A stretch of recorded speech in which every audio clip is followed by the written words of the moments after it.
Thank you.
ప్రేమించేదా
నిన్నే ప్రేమించేవారిగా అయ్యా, నిన్నే పూజించేవారిగా, నిన్నే ఆరాధించేవారిగా, నిన్నే స్తుతించేవారిగా అయ్యా, నిన్నే కనపరిచేవారిగా మేమందరం దానికి సహాయం దయచేయండి. రోజు మేము సజీవులుగా ఉన్నామంటే, ఆరోగ్యవంతులుగా ఉన్నామంటే కేవలం నీకు ప్రభావ, కేవలం నీకే మహిమ ఘనత ప్రభావం కట్టకు సహాయం దయచేయండి. అయా, నిజముగా నేను ప్రేమించేవారిగా, నిజముగా నేను ఆరాధించేవారిగా ఉండే కృపను మనందరికీ మీరు దయచేయమని ప్రార్థన చేస్తాం. అయా, మా తలంపు మా ఆలోచన సమస్తము మీరే భక్తుడే నడిపించమని గడిచినటువంటి నాయన వాక్య పరిచయ సాక్ష్యముల సమస్తము మీరే భక్తుడే నడిపించమని యేసు నామమున వేడుకొంచున్నాం తండ్రి, ఆమేన్.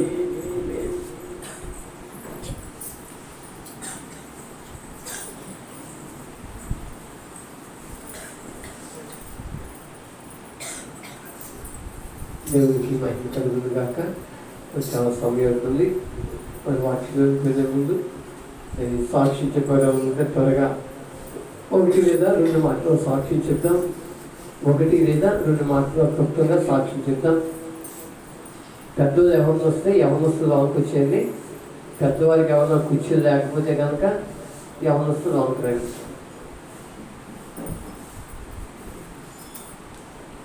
సాక్ష్యం చెప్పారు ఏమంటుంటే సాక్ష్యం చెప్దాం, లేకపోతే వాక్యాన్ని పెడదాం. ఈ వాక్యాన్ని మనం జ్ఞానం చేసుకుందాం.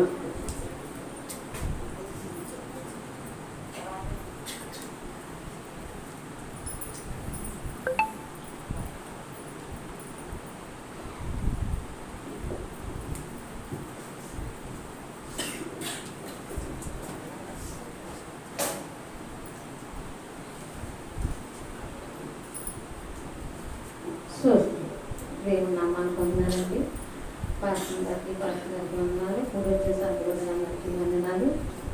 మరి 2000 సంవత్సరం అంతా మమ్మల్ని కాచి కాపాడింది ఎన్నో వందనాలు. 2021 సంవత్సరంలో మరి అయితే మా చిన్న అబ్బాయికి మా చిన్న పిల్లలకి ఒంట్లో బాగాలేదంటండి. ఆ విషయం అయితే నాకు తెలుసు. మా పిల్లలు ఈ విషయం నాకు చెప్పారండి, భయపడతానని. మా అన్నయ్య మా పిల్ల చెప్పిందండి, తమ్ముడికి మా అద్దరికి ఒంట్లో బాగాలేదమ్మా, వాళ్ళకి ఇల్లు వచ్చి ఎంతగానో పరిచయం చేసింది. పాప మామిడి ఒంట్లో దగ్గరగా ప్రార్థన చేయని ఆ విషయం మా పెద్ద అబ్బాయి కూడా ఎంతో భయపడిపోయాడు అంటండి. వాడు కూడా బ్యాంక్ పెట్టుకున్నాడంట. అమ్మాయి భయపడతాను, అది మేము సాయం చేస్తానని చెప్పిందంటండి. మా అబ్బాయి కాదు, మా మనలో కూడా ఒంట్లో వాళ్ళు, మా పెద్ద కూడా నీరసం అయిపోయారంటండి. దేవుడు కృపలో బిడ్డలకి అబ్బాయి లేకుండా కాచి కాపాడే దేవుడికి ఎన్నో వందనాలండి. ఏమి ఇచ్చినా మనం తీర్చలేమండి, ప్రార్థన చేయడం తప్ప మేమేమి చేయలేనంటే వారు పాస్టర్ వారు చేసిన ప్రార్థన, సంఘంలో చేసిన ప్రార్థన నా కుటుంబం ఇలా నిలబడిందండి. మీ అందరి కోసం నేను ప్రార్థన చేస్తాను. నా బిడ్డల కోసం మీరు ప్రార్థన చేయండి. ఇచ్చిన సాక్షి దేవుడు దీవించండి. అది మంచిగా చెప్పిన సాక్ష్యాన్ని బట్టి దేవునికి మహిమ కలుగును గాక. మరి కిరణ్ విషయంలో, అలాగే భార్య విషయంలో దేవుడు ఎంతగానో కృషి చూపించారు. అలాగే మరి కుమార్ విషయంలో, ఆత్మ విషయంలో కూడా దేవుడు ఎంతగానో కృషి చూపించారు. ఆ కుటుంబాలు దేవుడు చేస్తున్న మేలుని బట్టి దేవునికి మహిమ కలుగును గాక. మరి వాళ్ళు చేస్తున్న మేలుని బట్టి ఈరోజు చిన్న కృతజ్ఞత కుటుంబంగా ఏర్పాటు చేసుకున్నారు. ప్రార్థన అయిపోయాక దయచేసి ఎవరు వెళ్ళవద్దు. వాళ్ళు స్నాక్స్ కూడా ఏర్పాటు చేశారు. మరి ఇంటి దగ్గర ప్రార్థన పెట్టుకుంటే ఎవరు రాత్రి సరిగ్గా బాధ పెట్టి ఇక్కడే పెట్టుకుంటున్నారు. దయచేసి ప్రతి ఇంటి దగ్గర పెట్టాలి. ఆ ఇంటి దగ్గర కూటను బట్టి ఆ చుట్టుపక్కల అందరూ కూడా దేవుని వాక్యం ఉంటారు. ఈ కూటాలు, ఈ ప్రార్థన ఎందుకంటే సువార్త వినాలి. కొంతమంది దేవుడు మన జీవితాలు చేసిన మేలు విని వారు కూడా యేసు ప్రభువుని విశ్వాసం ఇస్తారని దయచేసి అలా పెట్టుకోవడం చాలా మంచిది.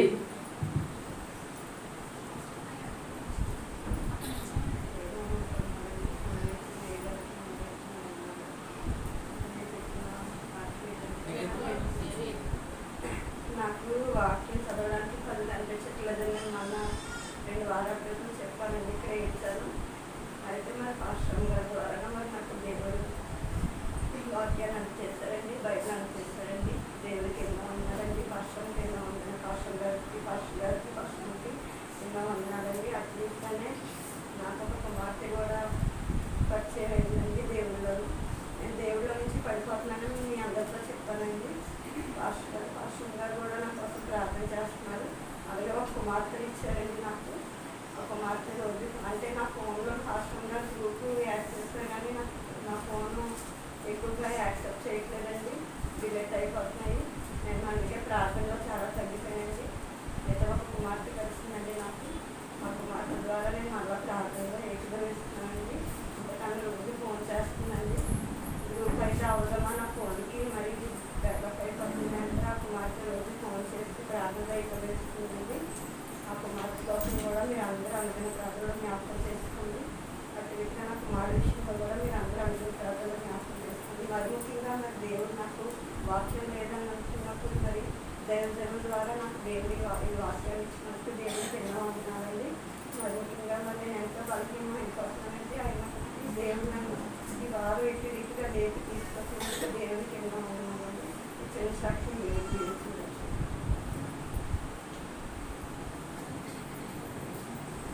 దైవికంగా చెప్పిన సాక్ష్యం అయినా మనందరూ మరి ఎన్నోసారి 15 అయినప్పటికీ మన దేవుడే తిరిగి లేవనెత్తున్న దేవునికి మహిమ కలుగును గాక. శుద్ధ హల్లెలూయా. ఇంకా దేవుడు మంచి ఆరోగ్యం ఇచ్చి ఆయన కృపలో నడిపించును గాక. హల్లెలూయా. మరి అసలు దైవ కృపగానే ఎవరు నడిపించడం కాదు, దైవ కృపగానే 10 మంది నడిపించాలి. దేవుడు అంత మంచి ప్రార్థనా జీవితాన్ని ఇచ్చారు కాబట్టి మరి దేవుడు ఇంకా మీరు ఎదుగుతూ 10 మందిని ఇచ్చారంటే దేవుళ్ళు పెంచాలి. ఎందుకంటే దేవుడు మరి ఆయన కృపలో నడిపిస్తాను మిమ్మల్ని. దేవుడు ఇంకా మంచి ఆరోగ్యం అనుగ్రహించును గాక. హల్లెలూయా. మరి వాక్యంలోకి వెళ్దాం. మరి అందరూ కూడా మరి వాక్యంలోకి వెళ్దాం. మాకు నేను చర్చికి వెళ్ళేవాడు. ఆ చర్చికి వెళ్తున్నప్పుడు అక్కడ మా పాస్టర్ గారు ఒక మంచి పాట నేర్పించేవారు. ఏంటంటే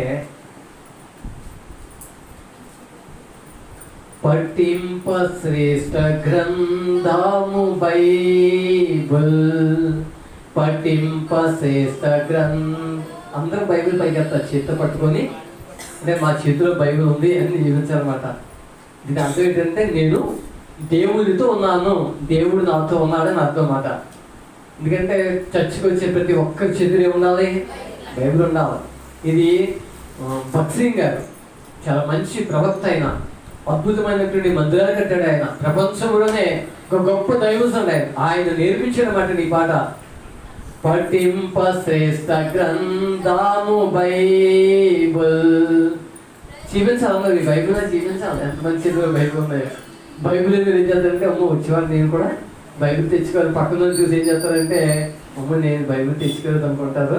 అందుకే పఠింప శ్రేష్ఠ గ్రంథము బైబుల్, పఠింప శ్రేష్ఠ గ్రంథము బైబుల్, అనుదినం పఠించిన క్రీస్తుతో నడుపును. ఓ పఠింప శ్రేష్ఠ గ్రంథము బైబుల్, ఓ పఠింప శ్రేష్ఠ గ్రంథము బైబుల్. హల్లెలూయా, హల్లెలూయా. ఇంకా చక్కగా బైబిల్ నువ్వు మోస్తే కొంతకాలం తర్వాత బైబిల్ నేను ఏం చేస్తుందట, మోస్తుంది. అందుకే బైబిల్ అంటే దేవుడే. దేవుడిని మనం ఎప్పుడైతే మనం భుజాల మీద మన చేతితో పట్టుకొని వస్తామో ఒక దినాన ఆయన మనం ముందు వచ్చిన తర్వాత ఆయన చేతులతో మనం ఎత్తుకుంటాడు. దేవునికి స్తోత్రం కలుగుతుంది కాక. బైబిల్ అందరూ కొనుక్కోవాలి. బైబిల్ ఒక చెత్త బట్టలు కొనుక్కుంటాం, 2,000 3,000 ఎత్తి. ప్రతి ఇంటిలో ఎంతమంది ఉంటే అంతమందికి బైబిల్ ఉండాలి. అది చాలా దేవునికి ఇష్టమైంది. ఎవరి బైబిల్ వారికే ఉండాలి, ఎవరి బైబిల్ వారికే ఉండాలి. తప్పనిసరిగా ప్రతి ఒక్కరు బైబిల్ కొనుక్కోవాలి. బైబిల్ పట్టుకొని దేవుని సన్నిధికి రండి, మీకు ఆశీర్వాదము. దేవుని యొక్క వాక్యంలోకి వెళ్దాం. మత్తయి సువార్త 8వ అధ్యాయము 23వ వచనాన్ని చదువుదాం. ఆయన ధోని ఎక్కినప్పుడు ఆయన శిష్యులు ఆయన వెంట వెళ్ళిరి. అంతటా సముద్రం మీద తుఫాను లేచినందున ఆ ధోని అలల చేత కప్పబడెను. అప్పుడు ఆయన నిద్రించుండగా వారు ఆయన వద్దకు వచ్చి, ప్రభువా నశించుచున్నాము, మమ్మల్ని రక్షించమని చెప్పి ఆయనను లేపిరి. చాలా దేవునికి స్తోత్రం కలుగును గాక. ఆయన ధోని ఎక్కినప్పుడు ఆయన శిష్యులు ఆయన ఎంత వెళ్ళిరి. మరి యేసు ప్రభువారు చాలా ప్రయాణాలు దేని మీద చేశారంటే ఆయనకి 2 ప్రయాణాలు. ఏది చెప్పండి? ధోని, రెండోది వాకింగ్. 2. ఇప్పుడు దాకా చక్కని కార్లు, వ్యాన్లు, బస్సులు ఏమి లేవండి. ఆయన ఎక్కడికైతే అక్కడికి దేవుడు ఎక్కడికైనా సరే నరకే. ఆయన ప్రతిరోజు నడుచుకుంటూ అనేక గ్రామాలు, అనేక ప్రాంతాలు ఆయన నడుచుకుంటూ తిరిగి అంటాడు సువార్త. దేవునికి స్తోత్రం కలుగును గాక. ఈరోజు సువార్త చేయాలంటే వ్యాన్ కావాలి కదా. ఏం కావాలి? వ్యాన్ ఉంటే ఎక్కడో ఎదురు చేద్దామని సేవ అంటున్నారు. ఎక్కడెక్కడికి అది అక్కడ వద్దండి. మీరున్న ప్రాంతంలోనే, మీరున్న వీధిలోనే ఇంకా ఎవరైనా ప్రభు నమ్మకపోతే 2 మాటలు చెప్తే నువ్వు దేవుడు చేసినంత పని చేసినట్టే. దేవుని స్తోత్రం కలుగుతుంది కాక. చెప్పి హల్లెలూయా. యేసు ప్రభువారు ఎక్కువ ప్రయాణం చేస్తుంది ఏంటి మీద అంటే ధోని ప్రయాణం. అంటే అనేక ప్రాంతాలు మరి ఆయన తిరుగుతూ అనేక సముద్రం అవతల ఉన్నటువంటి వారి కోసం, సముద్రం దూర ప్రాంతం ఉన్న వాడి కొరకు కూడా ఇలా చాలా దూరం వెళ్తూ ఉండేవాడు. ఆయనతో పాటు ఎవరు వెళ్ళేవారట? ఆయనతో పాటు ఎవరు ఉన్నారు? శిష్యులు తీసుకుని వెళ్ళిపోతూ ఉండేవారట. శిష్యులతో ఎక్కడ పడితే అక్కడ శిష్యులు ప్రతి రోజు కూడా ఆయనతో ఉండేవారట. దేవునికి స్తోత్రం కలుగును గాక. హల్లెలూయా. కాబట్టి ఆయన ధోని ఎక్కినప్పుడు ఆయన శిష్యులు ఆయన వెంట వెళ్ళిరి. శిష్యులు ఎప్పుడు కూడా యేసు ప్రభుతో శిష్యులు ఉన్నారు. మరి నేను కొన్ని ప్రశ్నలు వేస్తాను, వాళ్ళు చెప్పాలి. మీరు అందరూ కూడా బైబిల్ తెలుస్తున్నారు కాబట్టి, బైబిల్ అనుభవం ఉంది కాబట్టి, ఎన్ని సంవత్సరాలు శిష్యులు యేసు ప్రభుతో తిరిగారు చెప్పండి. ఏమ్మా ఎవరు చెప్పారు? ఎంతకాలం చెప్పండి, పర్వాలేదు, అడుగుతుంది అంతే, మనమే కాబట్టి. 3.5 సంవత్సరాలు తిరిగారట యేసు ప్రభుతో పాటు. యేసు ప్రభు వయసు ఎంత అంటే 33.5 సంవత్సరాలు. 30 సంవత్సరాలు అంటే ఆ తల్లిదండ్రులైనటువంటి యోసేపుకి మరియకి చక్కగా సహాయం చేసేవాడట. ఆయన తండ్రి వడ్రంగిపై చేసేవాడట. యేసు ప్రభు తండ్రి పేరు యోసేపు. ఆ యోసేపుకి మరి యోసేపు వడ్రంగిపై చేస్తా ఉంటే తండ్రికి ఎంతో సహకారిగా ఉండేటండి. తండ్రికి ఎంతో సహకారంగా ఉన్నాడ, తల్లికి ఎంతో సహకారంగా ఉన్నాడంటండి. ఎప్పుడు కూడా సహాయం చేయడమే చిన్నప్పటి నుంచి. ఈరోజు ఎంతమంది పిల్లలు తల్లిదండ్రులకు సహాయం చేస్తున్నారు చెప్పండి? ఎంతమంది పిల్లలు తల్లిదండ్రులకు సహాయం చేస్తారు? ఏమన్నా సాయం చేయమంటే నువ్వు చేసుకో అంటారు చాలా మంది. ఏమంటారు చెప్పండి? అమ్మ కొంచెం సాయం చేయంటే నువ్వు చేసుకో. అందుకే మీకోసం బట్టలు కొంటున్నారు, అందుకే మీకోసం ఫీజులు కడుతున్నారు, అందుకే మీకోసం అన్నీ రెడీ చేస్తారు. ఎందుకు? నువ్వు చేసుకో, నువ్వు తెచ్చుకో, నువ్వు చేసుకో అని చెప్పాక. అందుకని తల్లిదండ్రులు ఏంటంటే, తల్లిదండ్రులకు బిడ్డలు ఏంటంటే హెల్ప్ చేయాలి. తల్లిదండ్రులకు ఏం చేయాలి? పిల్లలు హెల్ప్ చేయాలి. అందుకే పిల్లలు దేవుడు ఎందుకు ఇష్టం వాడిని మనం ఎందుకు చదివిస్తామంటే, ఎందుకు చక్కగా వాడిని ప్రయోజనం చేస్తామంటే, ఆ తల్లి తండ్రి మాట బిడ్డలు ఏం చేయాలంటే వినాలి. అలా విన్నప్పుడు ఆ బిడ్డలకి ఆశీర్వాదం వస్తుందండి. ఏ పిల్లలైతే తల్లిదండ్రుల మాట వింటారో ఆ పిల్లలకి ఆశీర్వాదం వస్తుంది, దీవెన వస్తూ ఉంటుంది, మేలు కలుగుతుంది. అందుకే నీ తల్లిని నీ తండ్రిని నీవు సన్మానించుము, అప్పుడు నువ్వు భూమి మీద దీర్ఘాయుష్మంతుడు అన్నారు ఆయన. చిన్న పిల్లలు ఏం చేయాలంటే తల్లి కానీ తండ్రి కానీ ఏదైనా పని చెప్పినప్పుడు ఏం చేయాలి? చక్కగా చేయాలి. అలా చేసేవారిని బట్టి దేవుడు చూసి ఆనందిస్తాడంటాడు. దేవునికి స్తోత్రం కలుగుగాక. ఈ చెప్తారు మాకు పుట్టుకదా ఏదంటే అమ్మంటారు అంతేనా? ఇంకా అంతకన్నా నేను చెప్తే చెప్పండి. లేదంటే అమ్మ ఇప్పుడు నాకు నీరసం ఉంది 4 ఉల్లిపాయలు కోసి పెట్టామంటారు అంతేనా? ఇంకా అంతకన్నా ఇదేదో 20 కేజీలు మూట తెమ్మంటారు స్టోర్కి వెళ్ళి. అంత బరువు పని అని చెప్పరు. చక్కగా చిన్న చిన్న పనులు చెప్పినా సరే చాలా మంది చేయరండి. కానీ యేసు ప్రభువుకు ఉన్నటువంటి గొప్ప భాగ్యం ఏంటంటే, గొప్ప అనుభవం ఏంటంటే, చిన్ననాటి నుండి కూడా తల్లిదండ్రులకు విధేయత కలిగి వారికి సహకారంగా ఉండేవాడు అంటారండి. దేవునికి స్తోత్రం కలుగును గాక. చిత్తం గట్టిగా హల్లెలూయా. ఎంత మంచి లక్షణాలండి యేసు ప్రభు, ఎంత మంచి లక్షణాలు. యవనస్తులు ఉన్నటువంటి వారు ఏం చేయాలంటే అసలు మీ తల్లిదండ్రులకి ఏ పని చెప్పకూడదు, అన్ని పనులు మీరే చేసుకోవాలి. అన్ని పనులు ఏం చేయాలి? యవనస్తులు వారు ఏం చేయాలంటే అన్ని పనులు చక్కగా చేసి ఆ తల్లికి తండ్రికి సహకారం ఉండాలి. ఎలాగో స్కూల్స్ లేవు కాబట్టి, లాక్డౌన్ కాబట్టి, ఇంటి దగ్గర ఉన్నారు కాబట్టి, అదే స్కూల్కి వెళ్ళిపోతే చెప్తారా? అదే కాలేజీకి వెళ్ళిపోతే చెప్తారా? ఇంటి దగ్గర ఉన్నారు కాబట్టి, స్కూల్స్ కాలేజీ లేవు కాబట్టి మనం తల్లిదండ్రికి సహాయం చేస్తే అది మనకి మేలు. దేవునికి స్తోత్రం కలుగుగాక. గట్టి చెప్తా హల్లెలూయా. అంటే యేసు ప్రభువు వారు మరి చిన్నప్పటి నుంచి కూడా చాలా విధేయత కలిగి, భయం కలిగి, భక్తి కలిగి ఆయన ఉన్నాడు. అందుకే ఆయన కొరకు చక్కని మాట. మరి దేవుని యందును పెద్దల దయలోను కూడా ఆయన ఎలా పెరిగాడంటండి? దేవుని దయలోను పెద్దల దయలో కూడా వర్ధిల్లుచుండేదట. యేసు ప్రభు దేవుడే ఆయన దేవుడే వీళ్ళు కూడా ఆయన భూమి మీదకి వచ్చిన తర్వాత మనుషుల దయ చూసుకున్నాడట. తల్లిదండ్రుల దయ కూడా కావాలి, దేవుని దయ కూడా కావాలి. దేవునికి స్తోత్రం కలుగుగాక. ఎందుకంటే తల్లిదండ్రుల దగ్గర ఆశీర్వాదాలు ఉంటాయండి. ఏముంటాయి చెప్పండి? తండ్రి దగ్గర ఏముంటుంది తెలుసా? ఆశీర్వాదాలు ఉంటాయి. తండ్రి దగ్గర ఆశీర్వాదాలు ఉంటాయని మనకి ఎలా తెలుసు చెప్పండి? ఏమన్నా రుజువు ఉందా దానికి? చెప్తున్నారు. యాకోబు ఏసావు వాళ్ళిద్దరికి ఆశీర్వాదం ఎలా వచ్చినాయి? ఇస్సాకు వృద్ధుడైపోయాడు. ఇస్సాకుకి మందు దృష్టి వచ్చింది, కళ్ళు కనబడతలేదు. అప్పుడు కొడుకుని పిలిచాడు. ఎవరిని? పెద్ద కొడుకుని. ఎవరిని? ఏసావుని పిలిచాడు. ఏసావు వేటాడేవాడట, మంచి వేటగాడంటండి. అయ్యా ఇక నేను ముసలోడిని అయిపోయాను, నాకు కళ్ళు సరిగ్గా కనబడలేదు, ఇంకా లాస్ట్ చచ్చిపోయి తిన్నాను, కొంచెం మంచి వేటాడి మాంసం తెచ్చిపెట్టుకోమన్నాడు అంటారండి. తండ్రి ఏమన్నాడట, మంచి వేట మాంసం తిని నాకు మంచిగా వేటాడి మాంసం పెట్టుకోక తింటానట. సరే డాడీ, నేను అడవికి వెళ్ళి వేటాడి మంచి మాంసం నేను వేటాడి తీసుకొస్తాను, పర్వాలేదు దాన్ని ధైర్యం ఉన్నదంటాడు. ఇది ఒక ఈ విషయం ఎవరు విన్నారట? యాకోబు విన్నారంటండి. యాకోబు విన్న తర్వాత వాళ్ళ మమ్మీ కూడా ఏందట. వాళ్ళ మమ్మీ అంటే, రే చూడు అన్నీ దీవించేస్తాను అంటున్నాడు. వేట మాంసం తెచ్చితే కానీ దీవులన్నీ తండ్రి దగ్గర బోలు దీవులు ఉంటాయి, తండ్రి దగ్గర బోలు ఆశీర్వాదాలు ఉంటాయి, అవన్నీ కూడా వాడికి ఇచ్చేతాడేమో.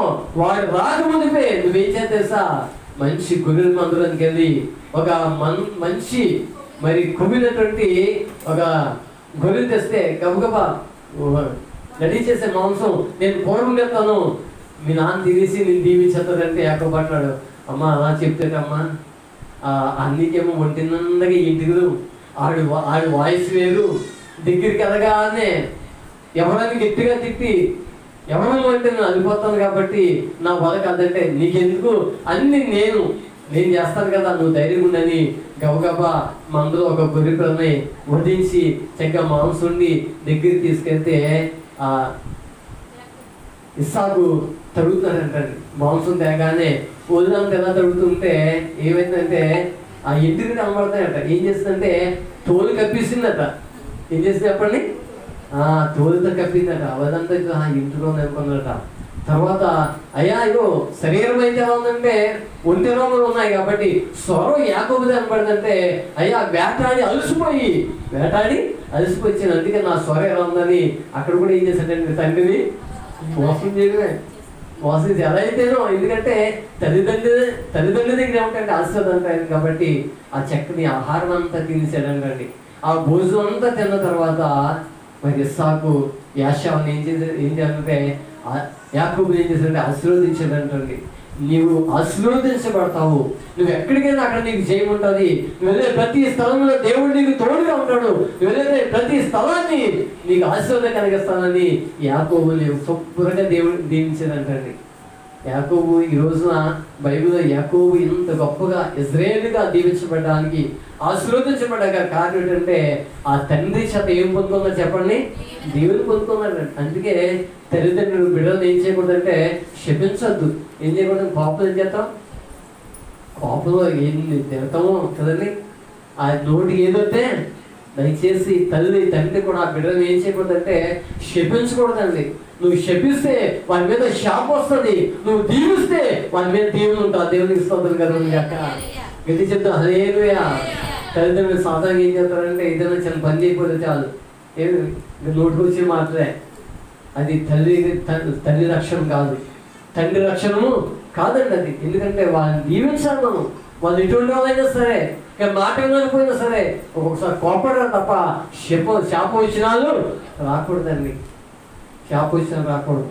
అలాగే బిడ్డలు కూడా ఏం చేయాలంటే తల్లిదండ్రుల మాటకు లోబడినప్పుడు, తల్లిదండ్రులకు విధేయత అయినప్పుడు వాళ్ళు కూడా శపించరు. అందుకని మనం చేసే పనులు బట్టే వాళ్ళు శపిస్తారు, మనం చేసే పనులు బట్టే వాళ్ళు కోపడుతుంటారు.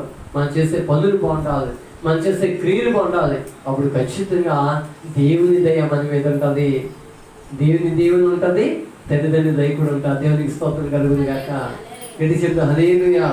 కాబట్టి వాక్యాలకు వెళ్దాం. ఆయన దోణి ఎక్కినప్పుడు ఆయన శిష్యులు ఆయన వెంట వెళ్ళి అంతటా సముద్రం మీద తుఫాను లేచినందున ఆ దోణి అలల చేత కప్పబడేను. అప్పుడు ఆయన నిద్రించుండగా వారు ఆయనతో వచ్చి, ప్రభువా నశించుచున్నాము, మమ్మల్ని రక్షించమని చెప్పి ఆయనని లేపిరి. దేవునికి స్తోత్రం కలుగును గాక. యేసు ప్రభువారు ఆ దోణిలో ఉన్నారట. యేసు ప్రభువారు ఆ దోణిలో ఉన్నారు. ఆ దోణి మీదకి ఏమొచ్చిందంటండి? దోణి అంటే ఎంతమంది తెలుసు? దోణి అంటే తెలుసు అసలు? దోణి అంటే ఏంటో, వాడంటే ఏంటో, షిప్ అంటే ఏంటో తెలుసా? దోణి అంటే మరి ఒకసారి మనం వెళ్ళాం వాడ, దాని మీద చిన్న సైజు మాట్లాడి దోణులు ఉంటాయి చిన్నవి, తర్వాత వాడ పెద్ద ఉంటాయి, ఇంకా షిప్పులు పెద్ద ఉంటాయి. దోణి అంటే దాన్ని తింటుతూ ఇలా గెంటుకొని వెళ్తుంటాయి ఎవరికి, దాన్ని దోణి అంటారు. అంటే ఆ దోణిలో యేసు ప్రభువారు అలా జారపడ్డాడట, నిద్రపోలేదండి. యేసు ప్రభువారు నిద్రపోతే అలా ఆయన తలవాల్చుకున్నాడు, అంతే అలా తలవాల్చుకున్నాడు ఆయన. ఈలోగా ఆ దోణి మీదకి ఏమొచ్చిందంటని పెద్ద గాలి తుఫాను వచ్చిందట. గాలి తుఫాను రాగానే ఆ శిష్యులు ఏం చేస్తారంటే భయపడతాడు. అయ్యా యేసు ప్రభువా, మేము నశించిపోతున్నాం, ఇవి తుఫాను వస్తుంది, ఈ భయంకరమైన గాలి వస్తుంది, మేము నశించిపోతున్నాం, నీకు చింత లేదా అని అడిగారట. నీకు చింత లేదని అంట. యేసు ప్రభుకి చింత ఉంటుంది లేదండి? అసలు మనం నశించిపోతే ఆయనకి ఏం ఇష్టమో చెప్పండి. అసలు యేసు ప్రభు ఈ భూమి మీదకి వచ్చిందే ఎందుకు? ఒక చక్కని మాట ఉంటుంది, నశించిన దాన్ని వెతకి రక్షించడానికి మనిషి కుమారుడు ఈ లోకానికి వచ్చాడు. ఆయన ఎవరు నశించిపోతున్నారు? ఈరోజు మనుషులు ఏమైపోతున్నారంటే నశించిపోతున్నారు. ఈరోజు మానవుడు ఏమైపోతాడంటే పతనం అయిపోతున్నాడు. ఈరోజు మనిషికి ఉన్న జ్ఞానం ఏమైపోతుందంటే తన ఇష్టానుసారంగా ఏమైపోతుందంటే పాడు చేసుకుంటున్నాడు. చక్కగా బ్రతకండి, ప్రేమ కలిగి ఉండండి, ఒకరి పట్ల ఒకరు ఆప్యాయత కలిగి ఉండండి అంటే ఈరోజు మనుషులు ఎలా ఉన్నారంటే కోపం, పగ, కక్షలు, ద్వేషాలు, అసూయాలు ఇవన్నీ పెట్టుకొని ఎలా అయిపోయారంటే చాలా భయంకరమైన స్థితిలోకి వెళ్ళిపోయారు. ఈరోజు మనుషులు ఎలా ఉన్నా చెప్పండి, మనుషులు ఎలా ఉన్నా చెప్పండి. పైకి ఒకలా ఉంటున్నారు, లోనంతా పైకి మడుగు చాలా పైకి చాలా నవ్వుతూ మాట్లాడుతుంటారు, లోనంతా వేషధరణ. పైకి ఒకలాగా లోన ఒకలా కాదు. కానీ మనం ఎలా ఉండాలంటే మరి నిజంగా హృదయపూర్వకంగా ప్రేమించేవారుగా, హృదయపూర్వకంగా ఇద్దరితో సహవాసాన్ని కలిగి ఉన్నప్పుడు మనకి ఆశీర్వాదం, దేవునికి మహిమ కలుగుతుంది గాక. ఇది చెప్పిన హల్లెలూయా. కాబట్టి ఇక్కడ అన్నారు, యేసు ప్రభువా, ఇగో ఈ యొక్క వాడ అవల చేత కొట్టబడుతుంది కాబట్టి మేము నశించిపోతున్నాము, నీకు చింత లేదా అన్నప్పుడు చదవండి ఇక్కడ. అందుకు ఆయన అల్ప విశ్వాసులారా ఎందుకు భయపడుచున్నారని వారితో చెప్పి లేచి గాలిని సముద్రమును గద్దింపగా మిక్కిలి నిర్మాణమాయెను. హల్లెలూయా. అక్కడ శిష్యులు యేసు ప్రభుతో ఉన్నారు. 3.5 సంవత్సరాలు ఉన్నారండి. ఎన్నో అద్భుతాలు చూశారు. యేసు ప్రభు చేసిన కార్యాలన్నీ చూస్తున్నారు. నీటిని ద్రాక్షారసంగా మార్చాడు ఆయన, అనేక మంది కుష్ఠరోగులు బాగు చేశాడు, ఎన్నో అద్భుతాలు చేశాడు దేవుడు వాళ్ళ జీవితాల్లో. అవన్నీ చూశారు, అవన్నీ చూస్తున్నారు. అయినా సరే ఏం లేదంటే వాళ్ళు విశ్వాసము లేదండి. చేస్తా దేవుడు మన జీవితాలు కూడా ఎన్నో గొప్ప కార్యాలు చేస్తూ ఉంటాడు, ఎన్నో మేలు చేస్తూ ఉంటాడు. కానీ ఒక్కొక్కసారి మనం ఏం చేస్తామంటే ఇంకా ఆయన మీద ఒక్కొక్క విషయంలో నమ్మకం ఉంచలేకపోతూ ఉంటాం. అయినా సరే కొన్ని విషయాల్లో దేవుని మీద విశ్వాసాన్ని మనం అయిపోతూ ఉంటే కోల్పోతూ ఉంటాం. కొన్ని విషయాల్లో మనం ఏమైనా దేవునికి దూరం అయిపోతూ ఉంటాం. అలా కాదండి, శిష్యులు యేసు ప్రభుతోనే ఉన్నారు, యేసు ప్రభుతోనే సహవాసం చేస్తారు. కానీ వారికి ఏం లేదు ఇది చెప్పండి. వీళ్ళ డాడీ ఉన్నారనమాట, నాతో పాటు పనసపాడు వచ్చాడు, యోహాన్ పరమోపాలు అంటారు. వీళ్ళ డాడీ నేను పనసపాడులో సేవ చేస్తున్నప్పుడు వెలువనమాట వెళ్తా వచ్చేవారు. వెళ్తా వస్తుందని మాకు వెళ్తానికి డబ్బులుండి చిన్న లోన ఉండేది నాకు పనసపాడు సేవ చేస్తాను లోన. అది వెళ్తాకే పెట్రోల్ కొట్టి 30 రూపాయలు పెట్రోల్ కొట్టితే వస్తాకుండే కాదు. అప్పుడు అలా డాడీ అన్నాడు, మీకేంటి పాస్టర్ గారు దేవుడు ఇచ్చేస్తారని మీకు డబ్బులు అనేవాడు. పెట్రోల్ డబ్బులు దేవుడు ఇస్తారని ఎలాగని ఇస్తారంటే నిజంగా అక్కడికి వెళ్ళేవాళ్ళు. అక్కడ అంటే చెప్తాను, సమయం వచ్చింది కాబట్టి అక్కడ మాకు ఎంత వచ్చింది కాదుగా 15 రూపాయలు వచ్చింది. 15 రూపాయలు పెట్రోల్కి ఎంత అయ్యేది? 30 రూపాయలు అయ్యేది. అక్కడ వచ్చే కానుక ఎంత? 15 రూపాయలు కానుక. ఆయన నాతో పాటు వచ్చే వాళ్ళు పాస్టర్ మీకు ఎలాగో వస్తాయని, అక్కడ ఇవ్వకపోయినా దేవుడు ఏదో రకంగా ఇస్తారని వారండి. అలాగే ఆ ప్రార్థన అయిపోయిన తర్వాత ఆ 15 రూపాయలు అడుగుతుంటే ఎవరొకరు పిలిచి ఫస్ట్ గా ప్రార్థన చేయని ఉంటాడు బాగుందని 50 రూపాయలు కానుక ఇచ్చేవాడు. ఆయన నాతో పాటు వచ్చే మీకు ఎలాగైనా వచ్చేద్దండి డబ్బులు అనేవాడు, మీకు ఎలాగైనా వచ్చేద్దండి పెట్రోల్ డబ్బులు అనేవాడు. అంటే ఏంటంటే విశ్వాసం ద్వారా దేవుడు ఏం చేస్తాడంటే మన జీవితాల్లో దేవుడు గొప్ప కార్యాలు చేస్తాడు. ఆయన దేవునికి స్తోత్రం కలుగును గాక. రోజు మనందరం కూడా విశ్వాసం చేస్తాం కాబట్టి దేవుడు మన పట్ల, మన కుటుంబాల పట్ల దేవుడు ఎన్నో గొప్ప కార్యాలు చేస్తాడు. ఆయన అనేక సార్లు బలహీనత అయినా సరే దేవుడు బాగు చేస్తాడు. ఆర్థిక సమస్య వచ్చినా సరే వాటి నుంచి విడిపిస్తాడు. ఆయన అనేక శ్రమలు వస్తున్నా సరే ప్రతి శ్రమ నుండి దేవుడు తగ్గిస్తాడు. కాబట్టి ఇంకా మనం దేవుని విశ్వాసం ఉంచితే, ఇంకా దేవుడి గొప్ప కార్యాలు మన జీవితాలు చేస్తాడండి. ఆయన దేవునికి స్తోత్రం కలుగును గాక. ఆ రోజున యేసు ప్రభు చేసిన కార్యాలు చూసి కూడా వారి దేవుని విశ్వాసం ఉంచలేకపోతారంటండి. ఈరోజు మనం యేసు ప్రభువుని చూడలేదు కానీ మనం ప్రార్థన చేస్తే చాలు దేవుడి కార్యాలు చేస్తుంటే మన విశ్వాసం ఏమవుతుందంటే ఇంకా బలపడుతుంది. దేవునికి స్తోత్రం కలుగును గాక. ఏంటి చెప్తాం? హల్లెలూయా, హల్లెలూయా.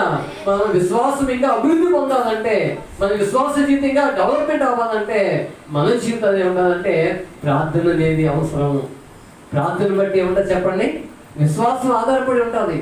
మన ప్రార్థనా జీవితాన్ని బట్టే విశ్వాసం ఆధారపడి ఉంటుంది. కాబట్టి ఎంత ప్రార్థన చేస్తే అంత గొప్ప విశ్వాసం ఉంటుంది మనకి. దేవునికి స్తోత్రం కలుగును గాక. ప్రార్థన లేని వారికి విశ్వాసం ఉంటుందండి. ప్రార్థన మీద నమ్మకం లేని వారికి, ప్రార్థన మీద ఎవరైతే పూర్తి గట్టి విశ్వాసాన్ని నమ్మకాన్ని కలిగి ఉంటారో వాళ్ళకు ఉన్న విశ్వాసాన్ని బట్టే దేవుడు వాళ్ళ జీవితాల్లో గొప్ప కార్యాలు చేస్తాడు. ఆయన యేసు ప్రభువు ఒక మాట అన్నారు, మీరు విశ్వాసంతో ఈ కొండ వెళ్ళి సముద్రం పడంటే పడుతుందా పడదండి? మీరు విశ్వాసంతో ఈ కొండ వెళ్ళి సముద్రం పడంటే పడుతుందంటండి. అంత అద్భుతమైనటువంటి కార్యాలు చేశాడు ఆయన. అన్ని గొప్ప కార్యాలు చేశాడు ఆయన.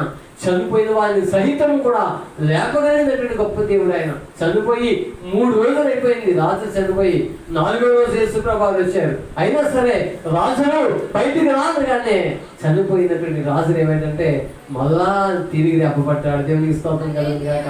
అంత గొప్ప దేవుడిని మనం కలిగి ఉన్నాము. అంత గొప్ప దేవుడిని మనం కలిగి ఉన్నాం కాబట్టి మనం కూడా ఆయనను విశ్వాసం ఉంచి మన జీవితాలు ఏది కావాలో దాన్ని అడిగితే దేవుడు ఇవ్వడానికి ఆయన సిద్ధంగా ఉన్నాడు అంటే దేవునికి స్తోత్రం కలుగును గాక. ఆయన ఒక మాట అన్నాడు, అడుగుడి మీకు ఇవ్వబడను. అడగాలి మనం. దేవుణ్ణి అడిగితే ఏదైనా ఇస్తాడండి. బిడ్డల చదువు విషయంలో, వారి భవిష్యత్తు విషయంలో, వారి ఆరోగ్య విషయంలో, అన్ని విషయాలు కూడా మనం దేవుని దగ్గర అడిగినప్పుడు దేవుడు తప్పనిసరిగా ఆయన ఇవ్వడానికి ఆయన సిద్ధంగా ఉన్నాడు. దేవునికి స్తోత్రం కలుగును గాక. ఇది చెప్తా హల్లెలూయా. కానీ ఈ శిష్యులు ఏం చేస్తారంటే ధోనిలో ఉన్నారు, యేసు ప్రభు ధోనిలో ఉన్నారు. కానీ చిన్న తుఫాన్ వచ్చింది, చిన్న గాలి వచ్చింది. మన జీవితాలు కూడా ఎటువంటి అంటే చిన్న ధోని లాంటివి. మన జీవితాలు కూడా చెప్పండి, మన జీవితాలు చెప్పండి ఎటువంటి చిన్న ధోని లాంటివి. సముద్రం మీద వెళ్తూ ఉంటుంది. ఆ ధోని ఎలా వెళ్తూ ఉంటుందో అలాగే ఈ యొక్క మనం కూడా ఒక ధోని లాంటి వాడు ఈ లోకం మీద ప్రయాణం చేస్తాం. మరి నిజంగా ధోని సముద్రం మీద వెళ్ళినప్పుడు అలల చేత కొట్టబడుతుంటుంది. అటు ఇటు కొట్టబడుతుంటుంది. అయినా సరే అది ఏమైపోతుందంటే ఆగి అటు ఇటు కొట్టబడుతుంటుంది కానీ బేగా వెంటనే పడిపోతుంది. అలాగే మన జీవితంలో కూడా అనేక రకాలైనటువంటి శ్రమలు వస్తుంటాయి, శోధనలు వస్తుంటాయి, కష్టాలు వస్తుంటాయి, వ్యాధులు వస్తుంటాయి. అటు ఇటు ఏమవుతుంటాయండి?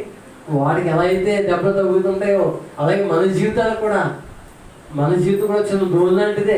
ఆ ప్రయాణం చేస్తూ ఉంటాం. మనం కూడా ఒక పక్కన ఒక జబ్బు వచ్చిందంటే అది తగ్గిన తర్వాత ఆర్థిక సమస్య వస్తుంది. ఆర్థిక సమస్య తగ్గిన తర్వాత కుటుంబ సమస్య వస్తుంది. కుటుంబ సమస్య తగ్గిన తర్వాత ఏదో ఒక సమస్య కదండి.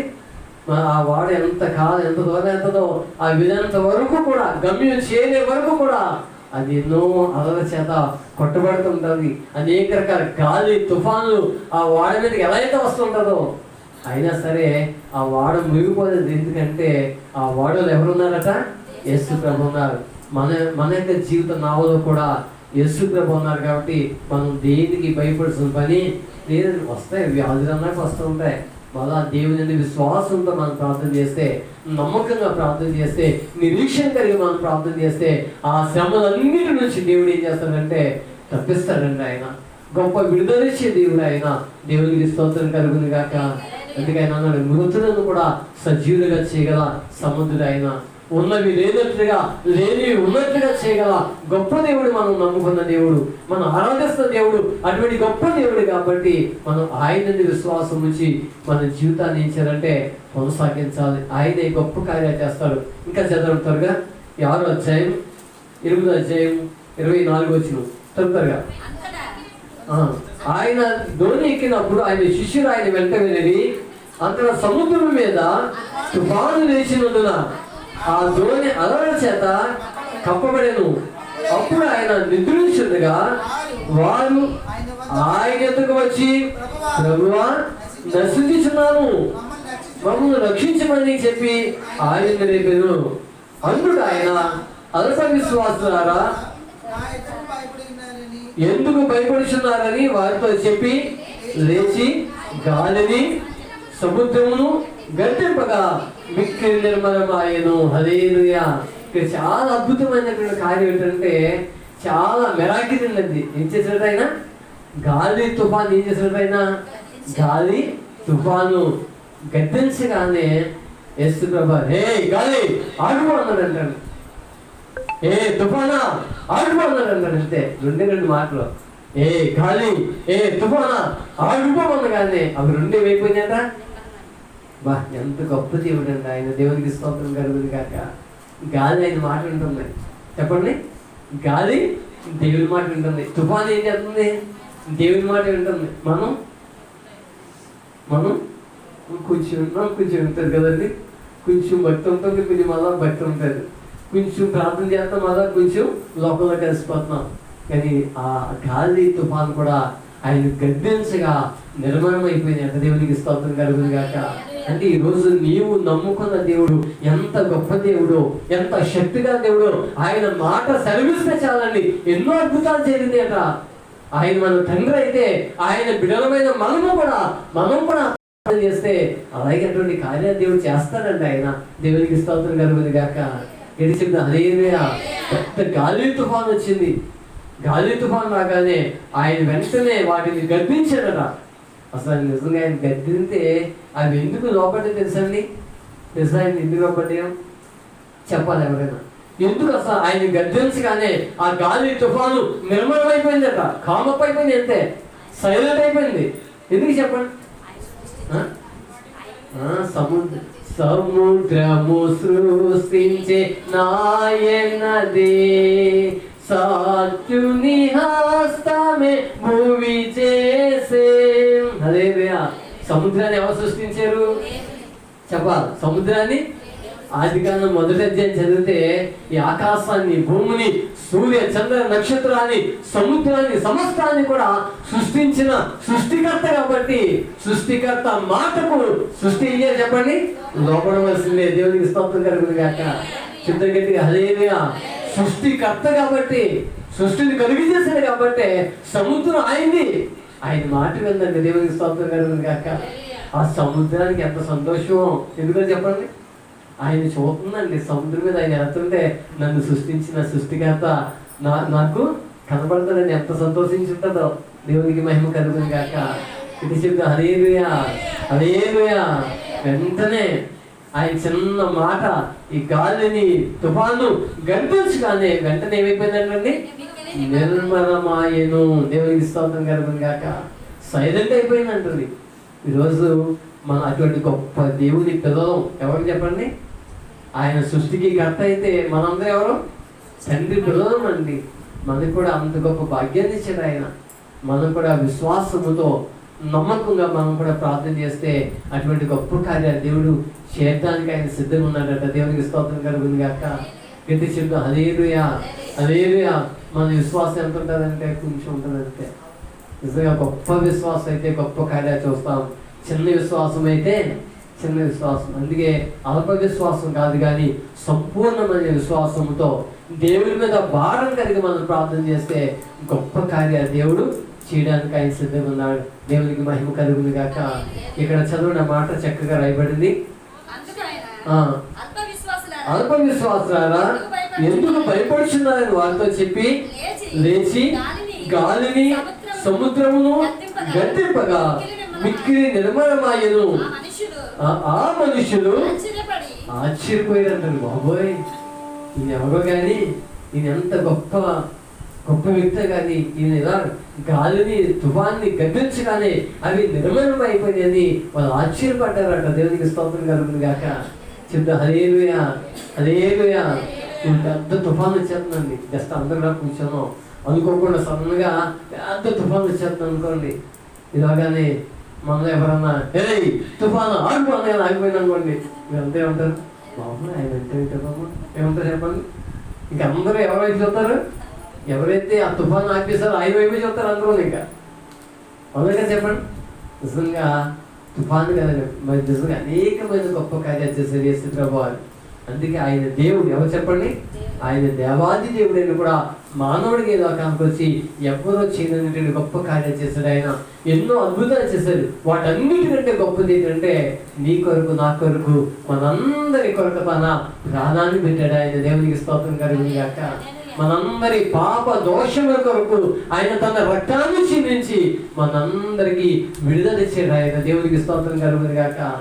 ఇక మనం పాపానికి దాసులం కాకుండా ప్రభు రాజ్యానికి వారసత్వాన్ని ఇచ్చాడు ఆయన. ఎంత గొప్ప దేవుడు అండి. అటువంటి గొప్ప దేవుడిని ఈరోజు మనం అందరం కూడా ఆరాధన చేస్తాం, ఆయన్ని స్తుతిస్తున్నాం, ఆయన్ని గణపరుస్తున్నాం. అటువంటి గొప్ప భాగ్యాన్ని దేవుడు మనకు అనుగ్రహించారు. ఏమి ఇచ్చిన ఆయన రుణాన్ని చేసిరేమండి. ఎందుకంటే ఆయన పరిశుద్ధుడు. చెప్పండి, ఆయన పరిశుద్ధుడు. ఆయన వంటి వారు ఈ లోకంలో ఎవరు కూడా లేరండి. ఆయన వంటి పరిశుద్ధులు ఈ లోకంలో ఎవరు లేరు. కాబట్టి అటువంటి పరిశుద్ధ దేవుణ్ణి మనం ఆరాధిస్తున్నాం, అటువంటి పరిశుద్ధ దేవుణ్ణి మనం గణపరుస్తున్నాం. అటువంటి పరిశుద్ధ దేవునితో సహవాసం చేయడం మనకి ఎంతో గొప్ప భాగ్యము. దేవునికి మహిమ కలుగును గాక. చెప్తా హల్లెలూయా. నా బైబిల్లో యేసు ప్రభువు ఎన్నో అద్భుతాలు చేశాడు ఆయన. ఒకటి కాదండి, ఎన్నో రాశాడు ఆయన. ఆయన చేసినటువంటి అద్భుతాలు అంటండి రాయడానికట ఒక భక్తుడు చెప్తున్నాడు, సముద్రం అంతా ఇంటి చేసినా సరిపోతట, ఆకాశం అంతా కాగితమైనా సరే సరిపోదండి. ఎన్నో చేశాడట ఆయన, ఎన్నో అద్భుతాలు చేశాడండి.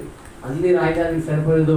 అందులో కొన్ని రాసిన ఇందులో దేవునికి స్తోత్రం కలుగును గాక. ఒక చోట అయితే ఆయన ఒక చోట వాక్యం చెప్తున్న తర్వాత ఆ యొక్క మీటింగ్ అయిపోయిన తర్వాత అనేక మంది వచ్చారట అక్కడికి. అనేక మంది వస్తే ఆయన అందరినీ బాగు చేద్దాం భయపడింది.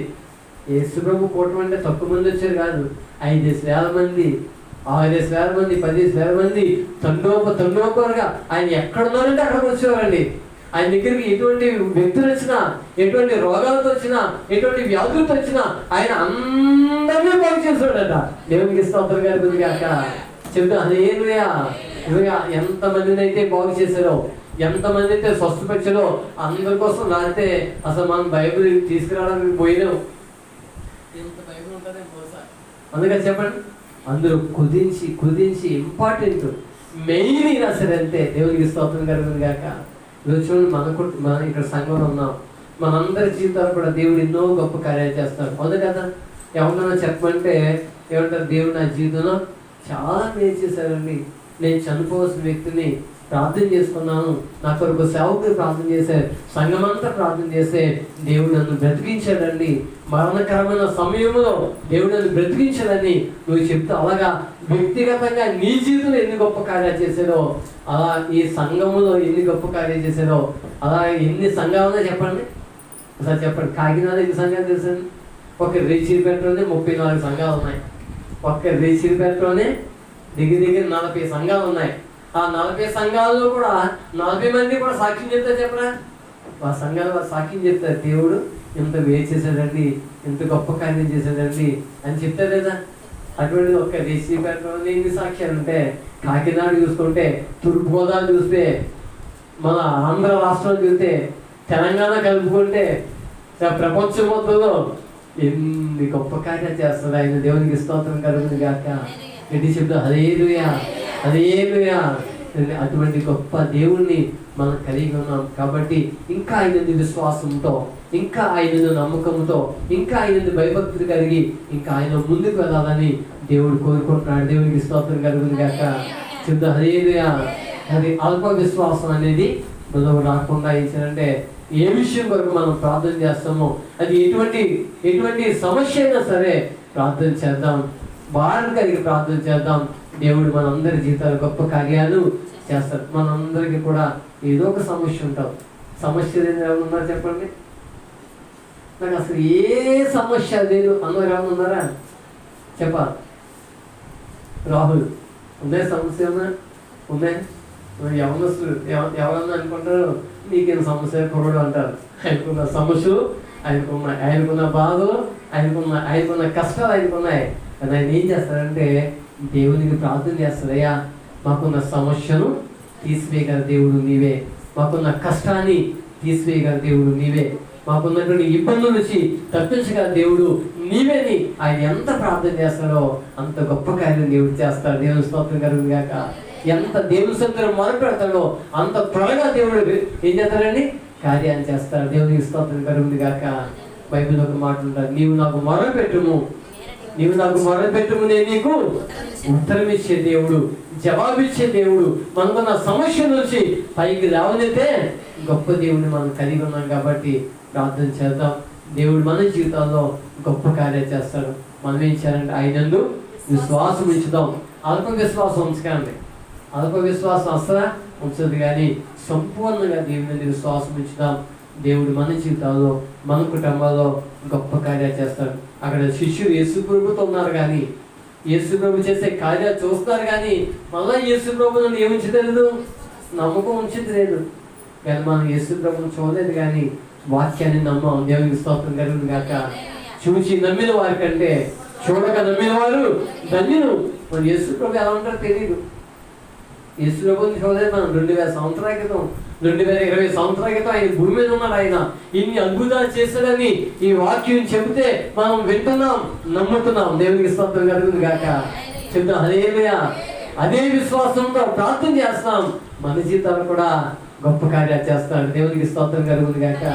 మనందరం మంచి విశ్వాసం ఉంది. ఆ విశ్వాసాన్ని ఇంకా అభివృద్ధి చేసుకొని దేవుని కృపలో ముందుకు వెళ్ళాలని ప్రభు పేరిట నేను తెలియజేస్తున్నాను.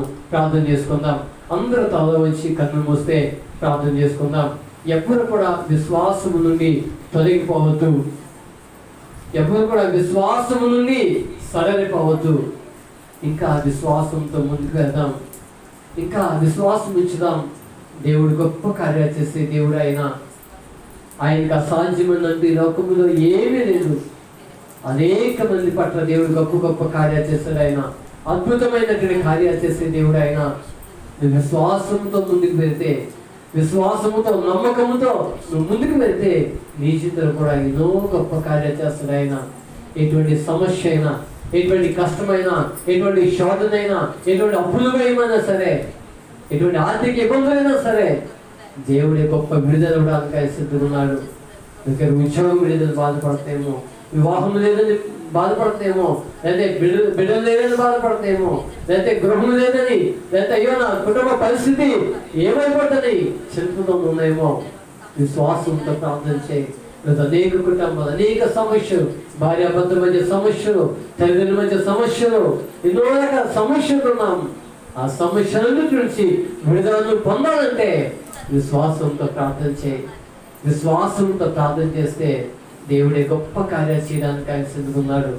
ఆయన గొప్ప కార్యాలు చేసే దేవుడు. ఆయనకు అసాధ్యమని ఏమీ లేదు. నువ్వు నమ్మకంతో, విశ్వాసంతో దేవుడు ఈ కార్యం నా జీవితంలో చేస్తాడని నువ్వు నమ్మకంతో ధైర్యంగా ఉండు. శిష్యులైతే భయపడ్డారు, శిష్యులైతే తొందరపడ్డారు, శిష్యులైతే మేము నశించిపోతాం అనుకున్నారు. రోజున అటువంటి అల్ప విశ్వాసం కాకుండా సంపూర్ణ విశ్వాసంతో మనం ముందుకు వెళ్దాం. సంపూర్ణమైన భక్తితో ముందుకు వెళ్దాం. సంపూర్ణంగా దేవుని మీద ఆధారపడదాం. దేవుడే మనందరి జీవితాలు గొప్ప కార్యాలు చేస్తాడు. ఆయన ప్రేమ కలిగిన మా దేవ, పరిశుద్ధురానికి వందనాలు. సర్వాధికారి సర్వోన్నతురానికి స్తోత్రాలు చెల్లిస్తున్నాం. ఈ మధ్యాహ్న సమయంలో నీ వాక్యం ద్వారా మీరు మాతో మాట్లాడినారు ప్రభా. నువ్వు నాయన విశ్వాసం ద్వారా ఎన్నో గొప్ప కార్యాలు నాయన అయ్యా నాయన నువ్వు చేస్తున్నావు ప్రభా. మా జీవితాలు కూడా, మా కుటుంబాలు కూడా ఎన్నో గొప్ప కార్యాలు చేస్తున్నావు నీకు వందనాలు. ఇంకా విశ్వాసంలో ముందుకు వెళ్ళాలి ప్రభా. ఇంకా నమ్మకంగా నాయన నీ కృపలో బలం ఎదుటకు సహాయం దయచేయండి. అయ్యా నువ్వు గొప్ప దేవుడు ప్రభా. అయ్యా నాయన సృష్టి మీద అధికారం కలిగిన దేవుడు. నీకు అసాధ్యమైన లోకములో ఏమీ లేదు ప్రభా. ఉన్నవి లేనట్టుగా, లేనివి ఉన్నట్టుగా చేయగల సమర్థులు నీవే కనుక నాయన ప్రతి బిడ్డ జీవితంలో గొప్ప కార్యాలు చేయి. ఎవరు ఏ సమస్యలు ఉన్నారో, ఎవరు ఏ బలహీనత ఉన్నారో, ఎటువంటి శోధనలు ఉన్నారో, ఎటువంటి కష్టాలు ఉన్నారో, ఎటువంటి ఇరుకులు ఉన్నారో, ఎటువంటి ఇబ్బందులు ఉన్నారో ప్రతి ఒక్కరిని మీరు కృపతో జ్ఞాపకం చేసుకోండి అయ్యా. దయతో జ్ఞాపకం చేసుకోండి. వారికి ఉన్న ప్రతి అవసరతను కూడా యేసు నామములో తీర్చండి. ఆ జీవితంలో గొప్ప కార్యాలు చేయండి. ప్రతి ఒక్కరికి మంచి ఆరోగ్యమును, బలమును, శక్తిని దయచేయండి. ఈ కృపాని కాపుదలని నీ సన్నిధి ప్రతి ఒక్కరికి తోడుగా ఉంచి మహిమ, ఘనత, ప్రభావం మీరే పొందుకోమని మీ ప్రియకుమారుడు మా రక్షకుడైన యేసు పరిశుద్ధ నామమున వేడుకొనుచున్నాం తండ్రి. ఆమేన్. ఆమేన్. మీ అందరూ కూడా ప్రత్యేక వందనాలు తెలియజేస్తాను. మరి 2 ప్రకటనలు ఉన్నాయి. రేపు సోమవారం సాయంకాలం 7 గంటల నుంచి 9 గంటల వరకు మరి శివ ఇంటికాడ ప్రార్థన. శివ ఏంటంటే మేము ఉన్నది కాదు. ఇప్పుడు మరి డ్రైవర్స్ కొందరు ఇల్లు కట్టుకున్నాడు ఆయన. తర్వాత వివాహం అయిన తర్వాత కూడా ప్రేయర్ పెట్టుకోలేదు. మరి మా ఇంటికాడికి ప్రేయర్ పెట్టుకుంటున్నామండి. ఇక్కడ ఆటోలు ఏర్పాటు చేస్తున్నారు. అందరినీ తప్పనిసరిగా మరీ రమ్మని చెప్పాడు ఆయన.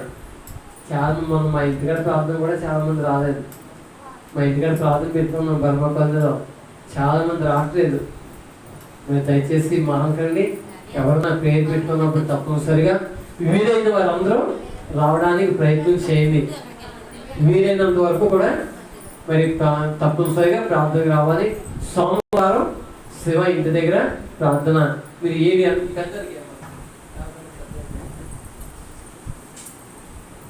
శివ ఇంటి దగ్గర ప్రార్థన డ్రైవర్స్ కాలనీలో 7 గంటల కదా. ఇక్కడ ఆటోలు ఉంటాయి. అమ్మ ఇందరూ అందరికి ఎంతమంది యవనస్తులందరూ రావాలి తప్పనిసరిగా. మరీ చెప్పన్నారు, యవనస్తులందరూ తప్పనిసరిగా రావాలి. అలాగే పెద్దవాళ్ళు అందరూ తప్పనిసరిగా రావాలి. సోమవారం మరి మంగళవారం ఆన్లైన్ ప్రేయర్ 9 గంటల నుంచి 12 గంటల వరకు ఆన్లైన్ ప్రేయర్ ఉంటుంది. మరి అనేక సమస్యల కొరకు మనం ప్రార్థన చేస్తాం. అలాగే దేవుడు కృప చూపించలాగా మన కోసం, మన బిడ్డల కోసం, అలాగే మరి ప్రపంచాన్ని వణికిస్తున్న కరోనా మహమ్మారి తాడువే దాని ప్రభావం ఎవరి మీద పడకుండా దేవుని కాపుదల చిన్న బిడ్డలందరి మీద ఉండేలాగా